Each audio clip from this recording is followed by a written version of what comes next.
यदि संसार में आपको भव सागर से पार जाना है और जिंदगानी सफल बनानी है तो काम करते रहो और नाम ना भूलो। कैसे नाम जपें काम के समय, मैं करके बताता हूं। कैसे करना चाहिए? सबसे पहले जब हम सोकर उठें तो हमें क्या करना चाहिए? हम पहले तो ये निश्चित करें कि हमें उठना कब है। हमें कब उठना चाहिए? सूर्योदय के पहले।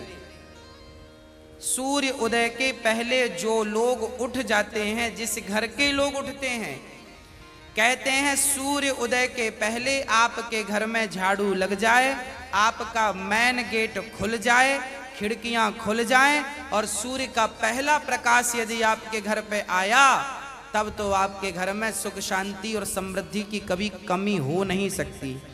जीवन में दुख वो लोग पाते हैं जिनके 7 बज गए, सूर्य भगवान आ गए, अभी तक दरवाजा नहीं खुले, खिड़कियां नहीं खुली, सो रहे हैं, राक्षस राज अभी सो रहे हैं। 7 बज गए, सूर्य भगवान सिर पे चढ़ रहे हैं, अभी तक आप सो रहे हैं। क्या ये हमारी सभ्यता, हमारा संस्कार है? ना, हमारे संस्कार हैं जब हम छोटे थे ना, ये दास अपनी बात कर रहा है, जब हम 10 वर्ष के थे तब हम मंदिर में पूजा करते थे। हम मंदिर में, हमारे पिताजी मंदिर में पुजारी थे, एक मंदिर की पूजा करते थे। तो हम जब 10 साल के थे तब हम 4 बजे स्नान करके 5 बजे पूजा खत्म करके और 5 से 6 बजे तक में सुंदर कांड का रोज पाठ करते थे, हनुमान चालीसा का रोज पाठ करते थे, रोज पाठ करते थे। 6 बजे, सवेरे 6 बजे मंदिर की पूजा और पाठ करके बाहर आ जाते थे अपने काम के लिए, और 6 बजे बाहर आकर गाय के लिए घास लेने के लिए खेत चले जाते थे। चारा काट करके गाय को खिलाते थे, फिर नाश्ता करते थे, फिर रोटियां, नाश्ते में रोटी और अचार खाते थे। हाँ, कभी गुड़ भी खा लेते थे रोटी के संग। ये दिनचर्या थी। पहला काम हमारा भगवान को धन्यवाद देना होना चाहिए, गौ सेवा होनी चाहिए। ये हमारे संस्कार, हमारा रक्त, हमारे रक्त में है ये। बिना पूजा किए अच्छा ही नहीं लगता। तो क्या करो? सूर्य उदय के पहले, सूर्य भगवान कब उदय हो रहे हैं? लगभग आप 5:30 बजे बिस्तर त्याग दो। बिस्तर त्यागने के पीछे भी कारण कैसा है, कैसे त्यागना है? डायरेक्ट उठ के चलना नहीं है। सबसे पहले जैसे ही आपकी आंख खुले, आंख खोलते ही राम नाम ते ही सुमिरन कीन्हा, हृदय हरस कपि सज्जन चीन्हा, यही सन हठि करी हूं पहचानी, साधु ते हो ही न कारज हानि। हनुमान जी जब लंका में गए और विभीषण की कुटिया पर गए तो विभीषण सवेरे 4 बजे जागे, और जागते ही उन्होंने क्या बोला? राम। अर्थात आप जब जागें तो जागते ही राधे कृष्ण, सीताराम, श्रीमन नारायण, भगवान का नाम हरे कृष्ण कृष्ण कृष्ण हरे जपें। भगवान का नाम लेते हुए बिस्तर से उठें, उठकर बैठ जाएं। बिस्तर पर सीधे पड़े थे, उठ के बैठ गए। बैठकर क्या करना है? भगवान का नाम, हे प्रभु आज का दिन आपने दिया उसका धन्यवाद। फिर दोनों हाथ का ऐसे मंथन करना चाहिए, और जब हाथ गर्म हो जाए तो फिर हमें हथेली को ऐसे खोलना चाहिए। खोलने के बाद हमें एक मंत्र पढ़ना चाहिए। मंत्र याद ना हो तो आप ऐसा करो, कराग्रे वसते लक्ष्मी, कर मध्य सरस्वती, कर मूले तु गोविंदा, प्रभाते कर दर्शनम। कराग्रे वसते लक्ष्मी, कर के अग्रभाग में लक्ष्मी का वास होता है। यहाँ कराग्रे वसते लक्ष्मी, कर मध्य सरस्वती, यहाँ सरस्वती का वास होता है, और पूरे हाथ में भगवान कृष्ण का, नारायण का वास होता है। कर मूले तो गोविंद। तो दोनों हाथों का मंथन, यहाँ लक्ष्मी का ध्यान सवेरे करेंगे तो आपके घर में लक्ष्मी आएगी, सवेरे से ध्यान होगा। सरस्वती का चिंतन करेंगे तो आपकी वाणी से दिन भर कोई गलत शब्द नहीं निकलेगा, गलत वाक्य नहीं निकलेगा, गलत विचार नहीं निकलेंगे, आपकी वाणी से कोई दुखी नहीं होगा। और गोविंद का ध्यान करेंगे, मेरे नारायण मेरे कृष्ण का ध्यान करेंगे तो आपको सब कुछ मिलेगा। तो पहले दोनों हाथों का मंथन करके दर्शन करें, फिर दोनों हाथों का मंथन करके जब हाथ गर्म हो जाए तो अपने चेहरे पर लगाएं, अपने नेत्रों पे वो हाथ लगाएं। और उसके बाद सबसे पहले उठकर आप अपने बच्चों को ये चीजें समझाएं। सबसे पहले उठकर आप पृथ्वी माता को प्रणाम करें। पृथ्वी माता को, हे पृथ्वी माता, आपका धन्यवाद, आपने हमें एक अवसर दिया है। आपके ऊपर हम कितना पाप करते हैं, हाँ, मलमूत्र जैसी गंदगी त्यागने के लिए हम मजबूर हैं। माँ हमें क्षमा करना, पृथ्वी माँ को प्रणाम करना चाहिए। उसके बाद आप अपना पांव बिस्तर के नीचे रखें, हाँ, उसके बाद बिस्तर के नीचे पांव रखें। और सबसे पहले सवेरे बढ़िया सा पानी पेट भर के पीना चाहिए। मैं थोड़ा स्वास्थ्य की बात भी आपके लिए कर दूं। बच्चों को तो जानकर रात के तांबे का बर्तन जानते हैं, कॉपर, तांबे के लोटे में धुलकर पानी भर दो, उसे ढक दो, और वही तांबे के बर्तन में जो रात भर से पानी पड़ा था उस पानी को सवेरे बच्चों को पिलाओ। वो तांबे के पात्र का जब पानी बच्चे पिएंगे तो वो बच्चों की बुद्धि प्रखर होगी, बच्चे प्रखर बुद्धि वाले होंगे। यदि आपके घर में चांदी का सिक्का है तो आप लोटे पर चांदी का सिक्का भी डाल सकते हैं, नहीं है तो कोई बात नहीं। चांदी का सिक्का जब लोटे पे डालेंगे और उसमें पानी भरेंगे, पानी का स्पर्श चांदी और तांबे से जब होता है तो पानी शुद्ध हो जाता है, पानी के दोष समाप्त हो जाते हैं और पानी की शक्ति बढ़ जाती है। अरे फिल्टर करने वाली मशीनें जो आपने घर में लगवा रखी हैं, आरओ, ये क्या करते हैं? ये पानी वेग से जाता है, टकराता है, टकराने से पानी की शक्ति घटती और बढ़ती है। सबसे ज्यादा शक्तिशाली पानी कौन सा? झरने का पानी। गंगा का पानी शक्तिशाली क्यों है? क्योंकि वो हजारों किलोमीटर की यात्रा करता है, पानी पत्थर से टकराता है, उसकी शक्ति बढ़ जाती है। तो चांदी और कॉपर की जब पानी स्पर्श करता है तो उसकी शक्ति बढ़ जाती है। वो पानी आप अपने बच्चों को पिलाएं, आप पिएं। 1 लीटर पानी सुबह बच्चों को पिलाएं उठकर, और बच्चों को जब पानी पिलाएंगे पेट में पानी जाएगा तो पेट की सारी गंदगी साफ होगी, आप अपनी क्रियाओं से निवृत्त हों। और उसके बाद आप स्वच्छ कपड़े पहने और सबसे पहले हिंदू परंपरा के अनुसार 1 लोटे में जल भरें, तांबे के लोटे में, और सबसे पहले बच्चों के हाथ से 1 लोटा जल सूर्य भगवान को चढ़वाएं। जिसकी बुद्धि बिल्कुल शून्य है, जिन बच्चों की बुद्धि कम है या शून्य है, ऐसे बच्चे यदि जल चढ़ाएं तो उनकी बुद्धि प्रखर हो जाती है सूर्य नारायण की कृपा से। आप सभी बच्चों को, हम सब हिंदुओं को, चाहे वो स्त्री हो या पुरुष हो, बालक हो या बालिका हो, सबको सूर्य भगवान को जल चढ़ाना चाहिए। कैसे चढ़ाएं?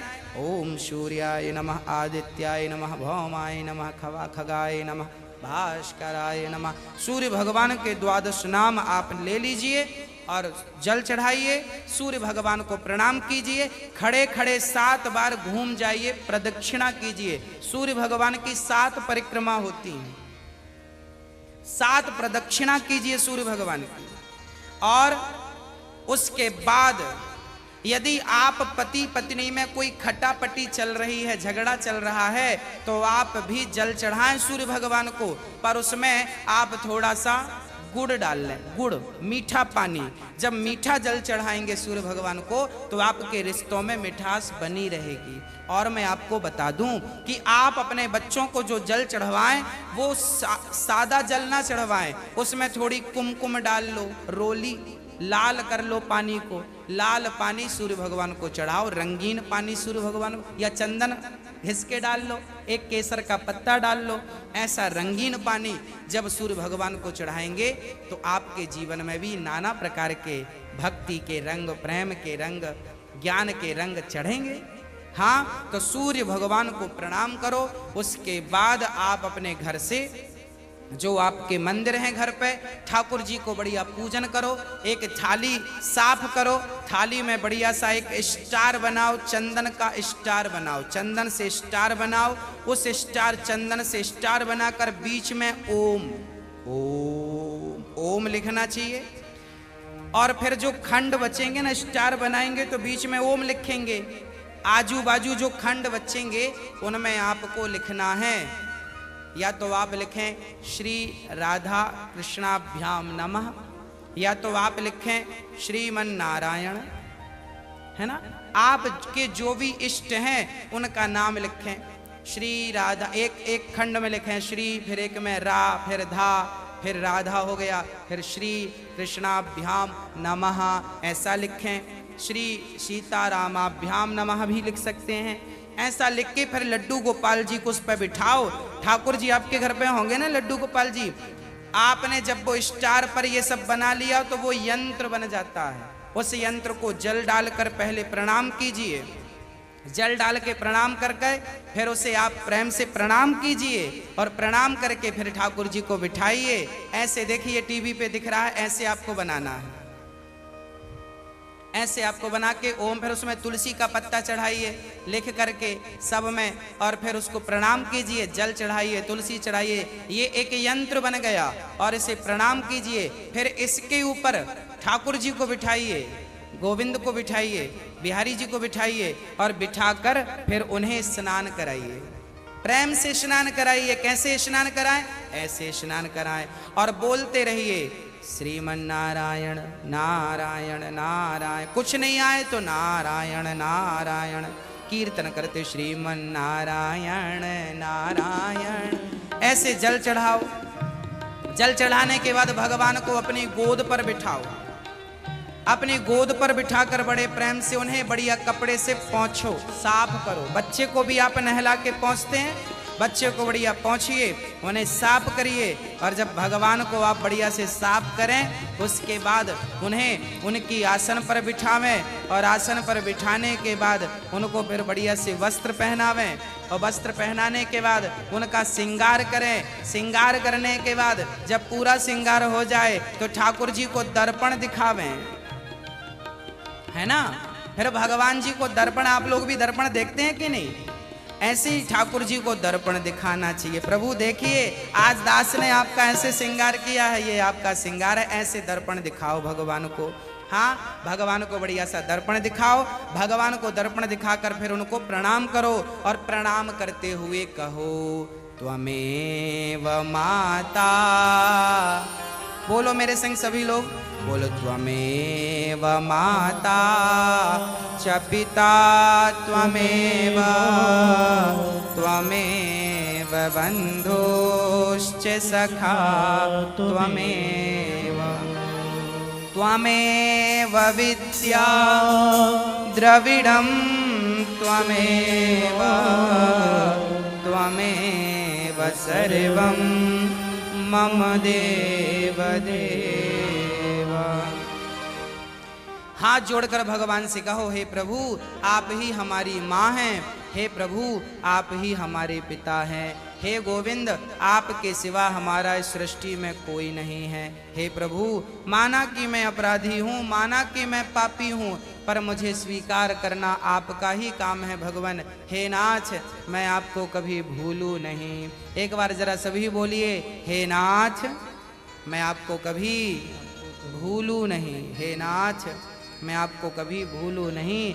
हे प्रभु, मैं सदा आपका स्मरण करता रहूं, सदा आपका चिंतन करता रहूं। हे नाथ, मैं आपको कभी भूलूं नहीं। ऐसी हमें प्रार्थना करनी चाहिए, भगवान को प्रणाम करना चाहिए, बढ़िया सी आरती उतारनी चाहिए, बढ़िया सा भोग लगाना चाहिए। और बढ़िया आरती उतार कर देखो, भोग भगवान को कई लोग ना भोग ऐसी रख देते हैं, ऐसे नहीं। भगवान को एक एक तोड़ करके जैसे हम बच्चों को खिलाते वैसे हमें खिलाना चाहिए। भोग ऐसे लगाना चाहिए। खिलाओ 5 बार, कम से कम 5 कौर तो खिलाओ। खिलाओ भगवान को। खिलाने के बाद फिर आचमनी से जल घुमाओ, भगवान को पानी पिलाओ, है ना, पानी पिलाओ भगवान को। बढ़िया पानी पिला के उनका मुंह पोंछो, बढ़िया कपड़े से ऐसे मुंह पोंछो भगवान जी का। मतलब भगवान को अपनी तरह प्यार करना है, बालक की तरह प्यार कर। माँ यशोदा क्या करती, गोद में बिठाती, खिलाती पिलाती, मुंह पोंछती थी। हमें भी वही स्नेह रखना भगवान से। भगवान प्रेम की तो भूखे हैं। वो वस्तुओं के सोना चांदी जिनके पांव लक्ष्मी दबा रही हैं, उन्हें हम क्या पैसा देंगे, उन्हें हम क्या सोना चांदी देंगे। भगवान प्रेम चाहते हैं, सोना चांदी नहीं चाहते। प्रेम से कोई पत्रम पुष्पम फलम तोयम यो में भक्त्या प्रयच्छति, प्रेम से खिलाओ तो सही, भगवान तो सब खाएंगे। प्रेम से खिलाओ, झूठा खिलाओगे तो शबरी माँ ने झूठे बेर खिला दिए। हाँ, सब खाते हैं। प्रेम होना चाहिए। अरे मेरा आपसे प्रेम है ना, तो मैं आपके घर बासी रोटी भी खा लूंगा, और प्रेम नहीं है तो 56 भोग आप दे देना, हमें पसंद नहीं आएंगे। तो आप और हम जब प्रेम के भूखे हैं, तो भगवान क्या वस्तुओं के भूखे हैं? वो प्रेम चाहते हैं, आपका स्नेह चाहते हैं।